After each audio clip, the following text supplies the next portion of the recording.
quick too.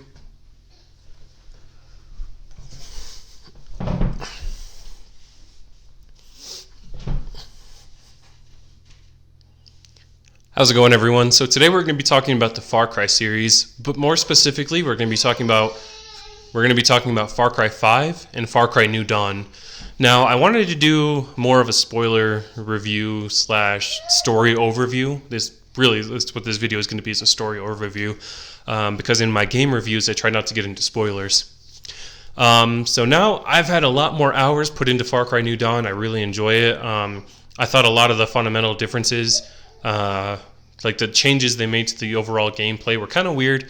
It took a little bit of getting used to, but once I made that relationship that it's just like Mad Max, I approached it as such. So instead of progressing in the story, I went out of my way to go and try to upgrade the various resources within my fortress.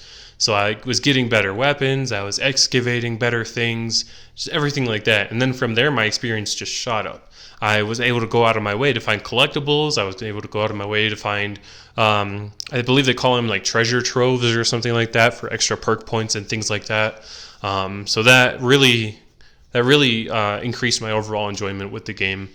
So now getting back more to the story. So Far Cry 5 is a game just like Far Cry 4, where there's 3 endings. There's your good, bad, and your like super neutral ending. So for those of you that didn't know, Far Cry 4 and 5 have a neutral ending as soon as the game starts.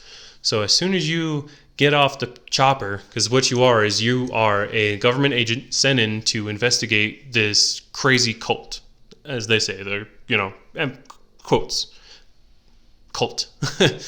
So you go in to investigate them, and your job is to basically shut it down if it's like, if they're dangerous. So you go in, and the pastor dude, his name is Joseph Seed, he turns to you and he starts rambling on his little speech, and he's like, hey man, you can survive if you just leave.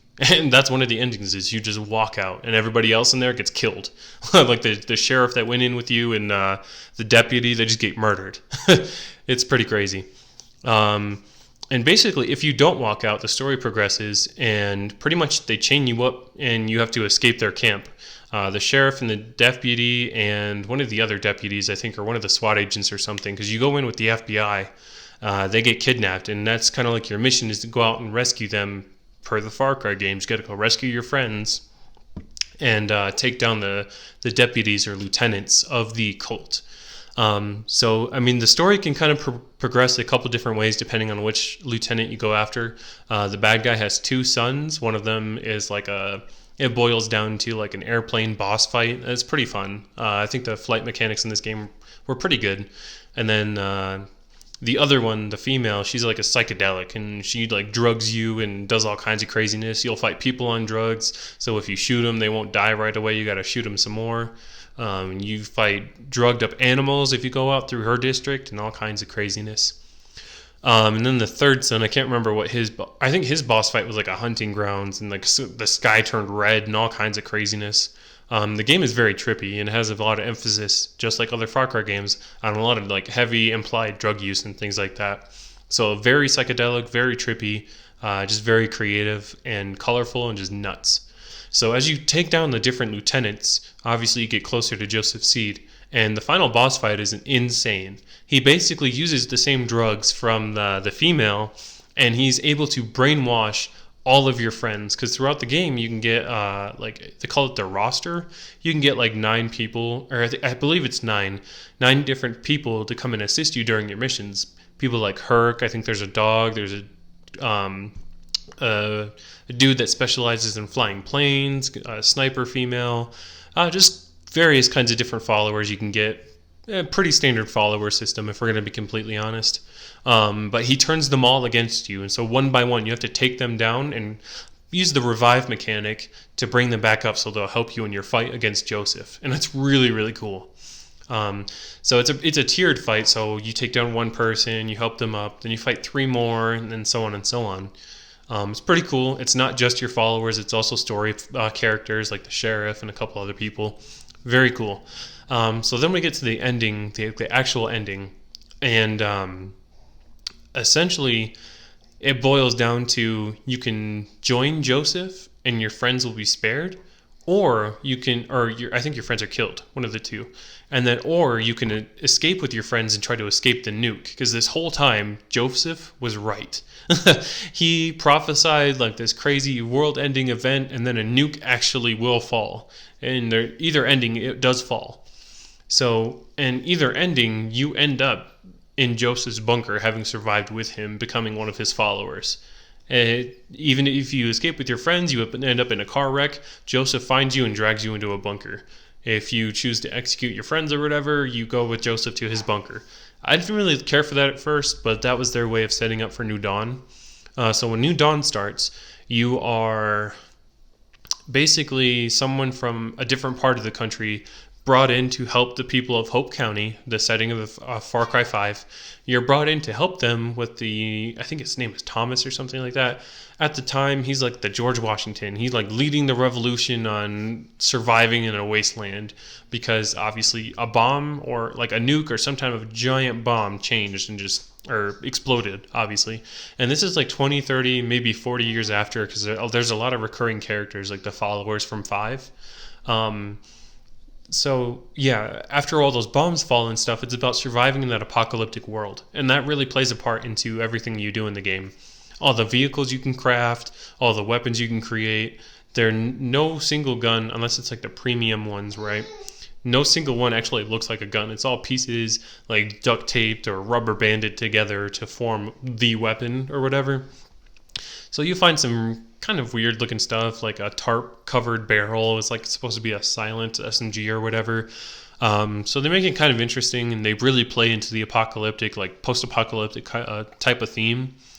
And it's a really enjoyable game. So 5, you're trying to stave off. It's basically like Borderlands 3, where it's a pair of twins, except they're both females. They're the highwaymen, and what they've been doing is they've been moving across the country, just taking over places, burning down civilizations for the fun of it. That's something I really picked up on a lot. Is there's really no motivation for these characters other than they're just doing it. At least with 5, he was doing it for the sake of his religion, his people. 4, he was just a crazy dictator, and he just wanted to keep his country.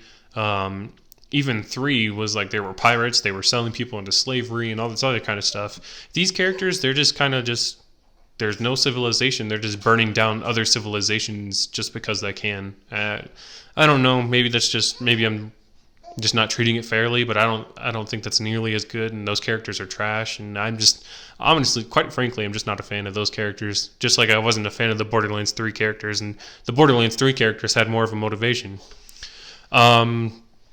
So yeah, what really ends up happening is you have to go out of your way, because you realize you can't fight them alone. Even as you rally together and build up your fortress to the maximum, you just don't have the firepower to take out the Highwaymen by yourself. So somebody says, why don't we go ask Joseph Seed?